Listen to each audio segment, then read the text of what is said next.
Hello everybody, happy Sunday. So just wanted to do a quick shop update, shed update, and scrap update. So yesterday I made a quick run down to Eel's scrap yard. Quick being 7 hours driving, but in my mind, quick run. Took some stuff in, just wanted to get some other stuff cleaned up here so I could move on to other stuff. So all in all, it wasn't too bad. The highlights were number 2 copper, $4.23 a pound, on and on. So the prices are pretty stable. I think they're about this, without checking, they're about the same or a little bit more than last time I was down there, which is a good thing. So I had some plans to do some other stuff while I was down there, but my wife decided to come along for a ride. So she wanted to go to Granville Island, which is right downtown Vancouver. It's kind of a neat setup, a lot of shops and restaurants and stuff. Kind of right on the water, but it's also extremely popular. So I said to her, well, Saturday afternoon, it's going to be really busy. We probably won't get a parking spot anyways. So, however, after being married for 34 years, I know when I'm on the losing side of an argument, which is always. So we ventured down there, 2-hour delay, not delay, 2 hours, 2-hour round trip from the scrapyard. Circled there about 20 times, absolutely no parking to be had anywhere, and the place was just packed. So we're going to do, next time we're just going to go down, stay overnight, stay downtown, and then the easiest way to go down there is just to take a taxi there and drop you off, and then you don't have to worry about the hassle of parking. Vancouver is like a lot of progressive big cities. They've kind of declared war on cars, so what used to be car lanes, they've turned into bike lanes, and they're parking, there's hardly any new parking, and they're always getting rid of old parking and redesignating it. But anyways, so that's the easiest way, is just take a taxi down there, spend 3 or 4 hours, whatever you want to do there. You're not rushed and worried about parking, and then just take a taxi back to your hotel. So that will be an upcoming video someday. Well, sooner than later, I'm told. So anyways, stay tuned for that. I don't know if you remember, I had all those emergency lights and exit lights, that type of stuff. So the main components of those were the transformers I took off the boards and the gel cell batteries. So between the transformers and the batteries are down to 16 cents a pound. So, you know, if they're easy to get, sure, but they're almost getting into the realm of not being worth it. Those little transformers, though, I got 53 cents a pound for those, so that's not too bad. So between the two of those things, that was about 37 bucks I got for those two things. So yeah, like I said, it was kind of dicey whether, you know, if the batteries were still around 30 cents a pound or something like that, it'd be a little bit better, but kind of dicey whether that was worth it or not, but done now. Then all my little wire cuttings off of transformers and ballasts and stuff like that. No, actually I didn't take that in. Let me take that back. All my cords. The cords I'd cut off and old extension cords I'd found. Those I got $1.01 a pound. So I had about 75 pounds, so 75 bucks. But anyways, between those batteries, the transformers, and that cord cuttings, pretty well paid for the trip. It cost me $110 in gas round trip, so those 3 items paid for it. The rest was gravy. So anyways, that's just an update on the world of scrap pricing. I'm actually happy to say it went very smooth there this time. There wasn't any discrepancies or anything. Made sure I checked everything before I cashed in the ticket, so that part was a win. So the only other thing I want to do is just do a quick little tour of the shed, the state of the shed. show you where the shed is at, what I've done lately in the shed, and the lay of the land. So stay tuned. Okay, so we're back.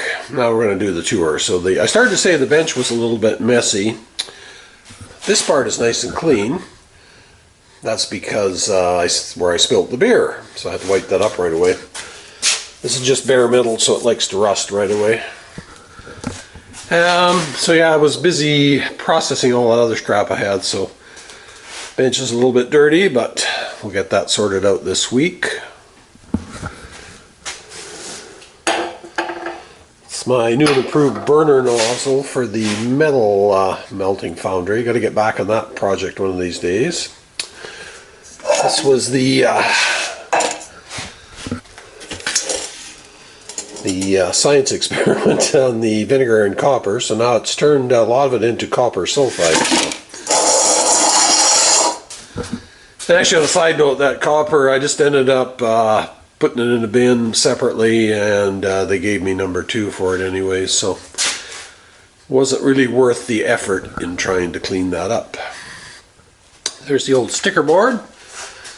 She's almost full, but there's room for a few more. This is the latest one I got, the Knackler's Workshop. So actually, I apologize, Paul, I owe you a sticker yet. One of these days I will get back to mailing them out. Sometimes you just get behind in mailing them out. No particular reason, but for some reason they don't get mailed out. But I will try and get that mailed out to you the next week or so. So yeah, there's still a little bit of room left. Anybody else has got stickers they want to send me? Yeah, this is the single malt stash for the shed.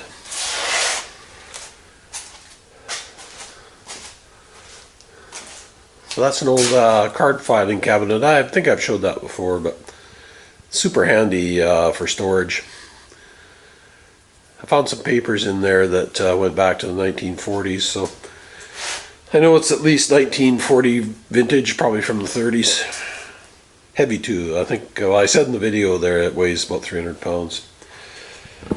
So that's a tub of printed circuit boards I'm going to drop off for Phil, CTH, Canadian Treasure Hunter.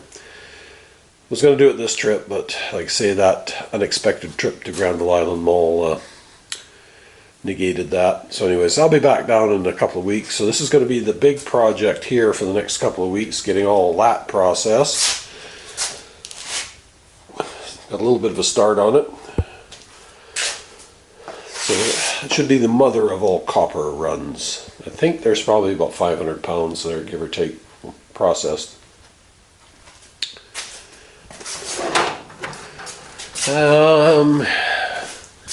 This is my old Buffalo Forge drill press. I don't really have a good spot for it anymore, so I'm almost thinking of trying to sell it, or I might try and see if I can pawn it off on my oldest son there for his garage, but his garage is almost full now for stuff that I've repurposed for his garage, so we'll see. It's pretty neat. Goes back to the 50s for sure. But I don't really use it that much because I've got my milling machine, which is obviously a far more versatile drilling machine. So here's the start on the next bucket full of number 2. This is all the wire clippings and everything. They have some kind of a number 2 designation for that. I think last time I got around $2 a pound for this stuff. So, and there's all the plug-ins. As soon as the bucket's full, I'll do the snobby soup. And here's some die cast. I'm saving that up for Steve SRT. Plated brass. To get that bucket full, I'll take it in. Yeah, a little bit of dirty brass there. So I've got those 2 air conditioning compressors. Still debating on what to do with those rather than Theoretically, they should have pretty good copper in them, but they're kind of messy to take apart. I think if I just take them in like that, I'd probably get 50 cents a pound for them, something like that. 30 cents a pound. I guess they're electric motors, I'm not sure. But let them sit there for a little bit longer while I decide what to do with them. Now over here, I'd mentioned that I'd picked up another anvil, so there's my stash of intermediate sized anvils. I think the heaviest one in that pile is 130 pounds, I want to say. And this is actually the very first anvil I got. Bought that from a nice lady in the North Okanagan, belonged to her grandfather. So I would say that's probably 1880s vintage, somewhere around there. So I bought it with the stand and the tools and everything.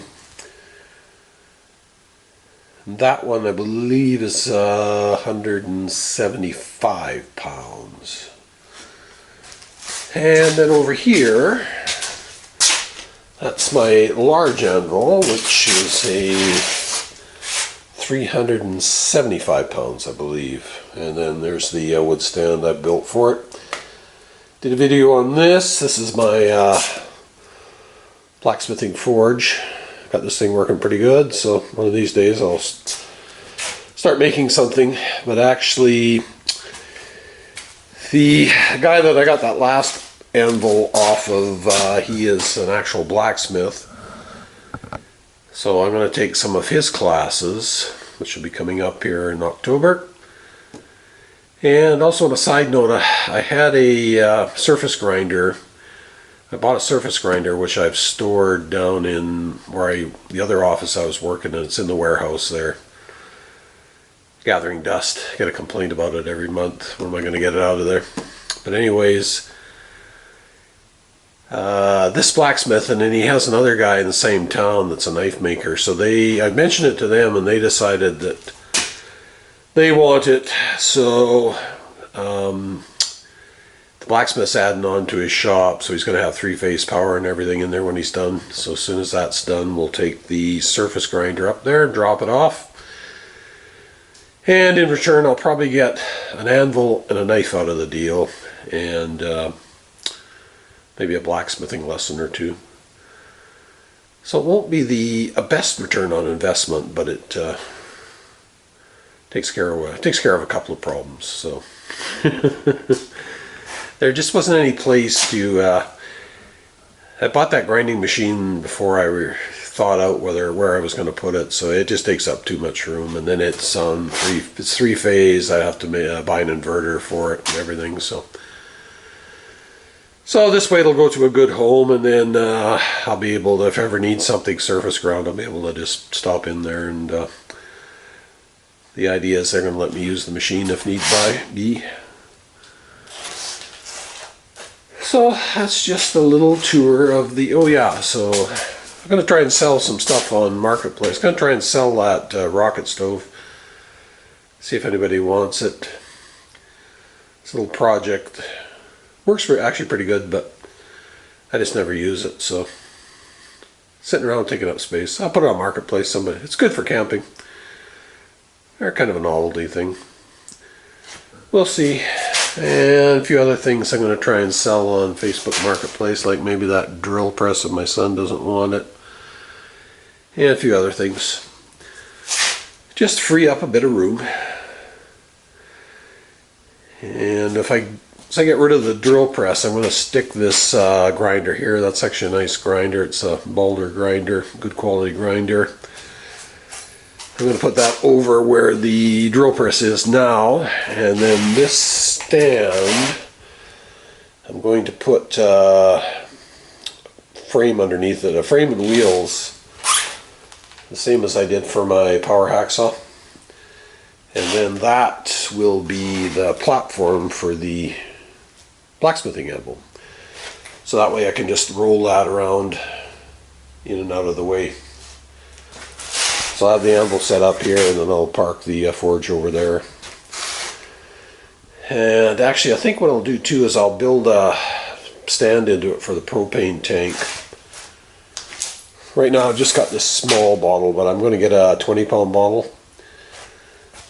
And then I'll just make some kind of a rack where the 20-pound bottle will sit in there. And then that way, if whenever you want to use it, just wheel it out. Put it close to the door here, open the door up, and fire it up.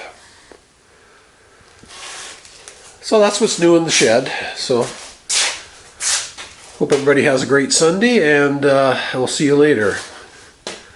Please like and subscribe if you like this video. We'll see you later. Bye now.